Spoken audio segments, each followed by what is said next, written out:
Hey guys, today I will show you how to fish in Monster Hunter World. To fish, first find a fishing spot in the environment. In the ancient forest, if you make a right, then go straight, you can find this fishing spot. Open your item bar and select the fishing rod. Stand near the water and cast your line by pressing the cast button.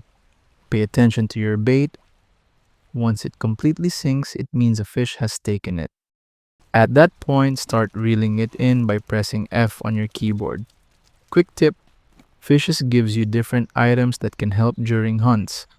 For example, catching a wet fish provides an item that sharpens your weapon faster than normal if you don't have armor skills, while a sushi fish gives skills that heal you quickly and cure bleeding. And that is how to fish in Monster Hunter World. Thank you so much for watching.